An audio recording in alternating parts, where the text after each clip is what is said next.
Hi friends, this is Lance from bestkidsolutions.com, where we are absolutely dedicated to helping the most important people on this planet, and those are of course kids, parents, and teachers. If you're new to the channel, I am an award-winning educator. I've been teaching for over 20 years. I am a proud father of two beautiful young little girls.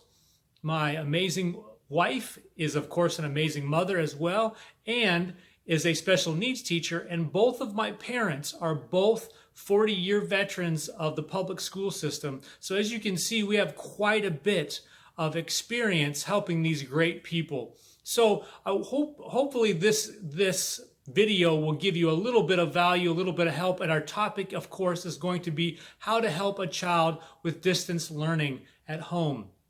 As you know, people across the nation are having to be both parent and teacher now.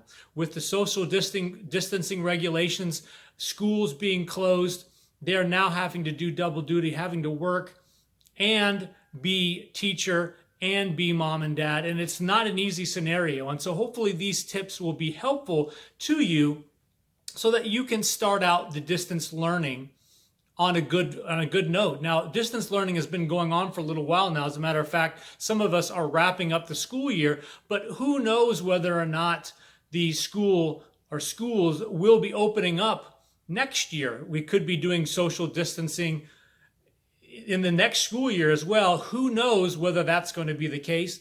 But if so, this is going to be even more detrimental to your child's future than ever, because being able to help your child the best at home and take on some of these best qualities of a teacher are really going to make a big difference. And so we're going to get into this. This is actually the full article on Best Kids Solutions. You can go ahead and find that at bestkidsolutions.com/how to help your child with distance learning at home. If you want to get some more information, you want to get more detail, because it definitely is more detailed in the actual article itself. So let's get into the very first one. The first one is model the traits of a great teacher. And that is something that's not easy for parents. You did not go to college to be an educator.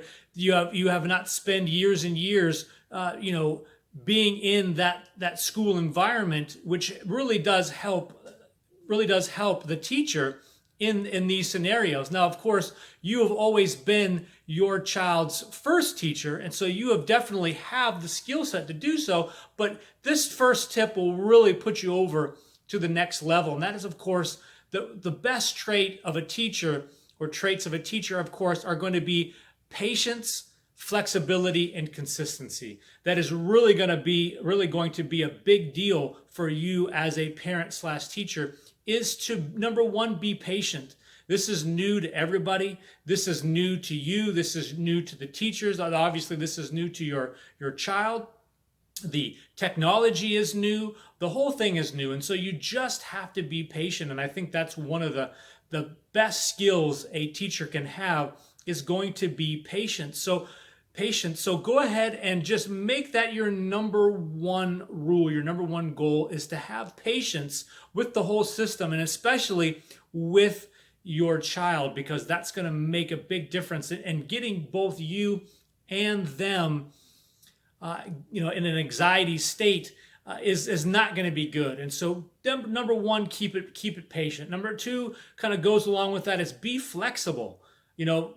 Once again, everything is new. The teachers are jumping. It's amazing what teachers are doing. They've been given a week or two, and they've completely changed everything with their teaching. And they've had to change to the computers. I've had to change their lessons plans. You as well. You have been given short notice as a parent, and now you're having to change your schedules. So you just have to be flexible, and things are going to be changing. No matter how well things are going, it's going to change again. So definitely be flexible. And last but not least, be consistent.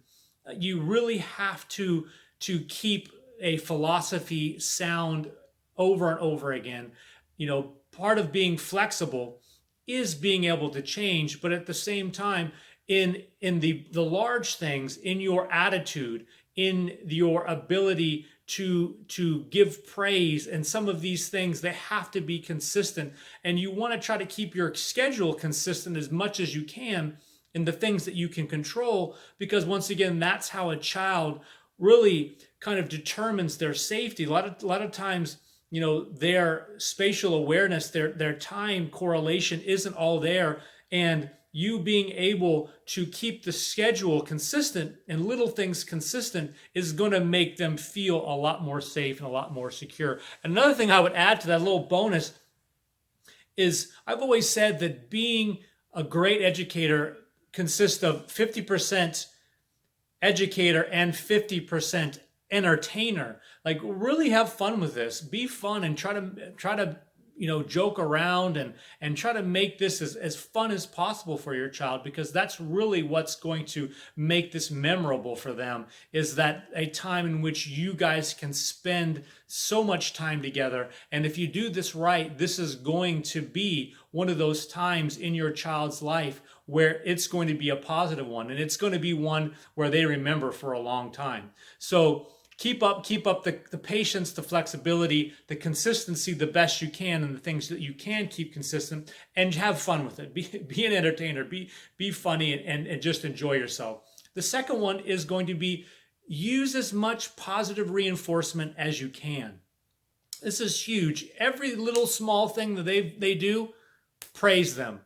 And be specific with it. Don't just say good job. Just say, I really like the way you're keeping your pencil sharpened. Even something small as that, let that be known that you are praising them, that they're doing a great job, and make these little wins, the little wins turn into big wins, and make that part of your consistency. That's something that you can, no matter what, the flexibility or the schedule has changed, this is something that you can keep consistent. And one of the most important things to keep consistent is keeping your positive reinforcement, keeping that praise going.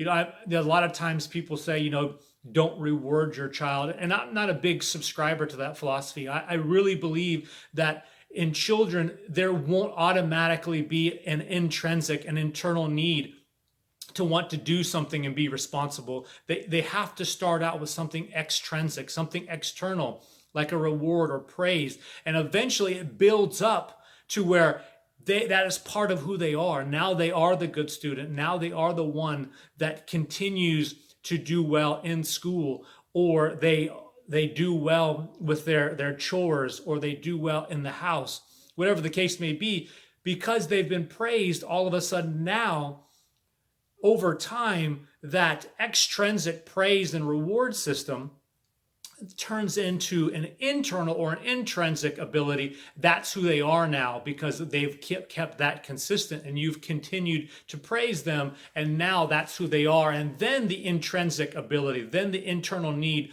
to want to continue will occur. So keep up the praise, keep up the rewards. It doesn't matter how small it is. Make it happen, because that's really good. That is what's going to put it over to the next level for your child. The third one is, keep the schedule simple.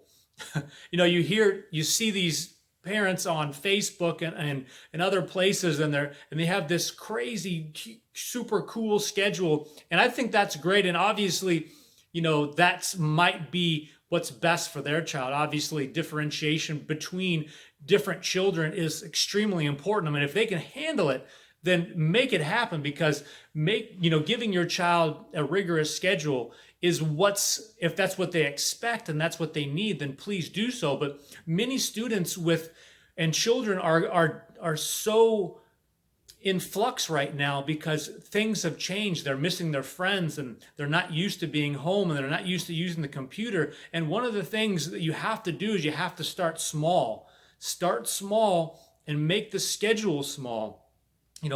Make it in bite-sized pieces, and then expand it, and then get more rigorous as you go on, so that they're not feeling overwhelmed. Because once again, you want to start this off with on a happy note, on a good foot, on a good note. And if you pile too much stuff up in the beginning, then that becomes a problem. And I know that the teachers around the nation have been asked to keep it simple as well, at least in the beginning, because that is something that that is important to do with something new, with everybody, having to do something different, you don't want to overwhelm the child. So when you start your own schedule at home, it's definitely great to do so. You need to have that schedule so that they feel comfortable on what to do next. But keep it small in the beginning and then expand it as they get more comfortable. The fourth thing is just give yourself some slack. I mean, this is, as I said before, this is something that's brand spanking new to everybody. And you're not going to be perfect at everything. Your child is going to be just fine. That is what our amazing profession does as teachers, is that we are going to catch up these students next year. I mean, that's what's going to happen. That's our superpower, is that we are going to be able to help these students out once we're back into school, and we're going to accelerate all this learning so that they will be just fine. And just give yourself some slack. Keep these tips in the front of your mind and do your very best. But at the same time, this is also new for everybody, and you just have to give yourself some slack. Give your child some slack. Give your educators, your teacher some slack, because it's so new for everybody. And I think that when there's a little grace involved with this, I think everybody's going to do much better. And the very last one is that there's going to be some students, some children that are just not going to perform well with this system, with the e-learning, the distance learning system, and that is not your only option as a parent. You can request. Most school districts will have traditional paper packets for your child to fill out. Now, there are some pros and cons to that, of course. The pros is that you're not having to deal with the laptop and the laptop not charging and it not booting correctly and all the rest of that stuff. The con, of course, is that there's so many amazing online resources that your child might be missing out on that. But once again, it's based upon your child, based upon what's best for the student. And if a traditional packet of papers is best, then that is an option for your child. So make sure that you understand that, and if that's the route you need to take, then please do so. My friends, I hope everybody is staying safe. I hope everybody is really thriving in this e-learning environment. I know that for most people it's wrapping up. Some people are still going. And then, of course, who knows whether or not we're going to be doing something like this at the beginning of next year. Hopefully not. Hopefully, we teachers are best when we are immersed in our children, in our students, that we really thrive in that scenario.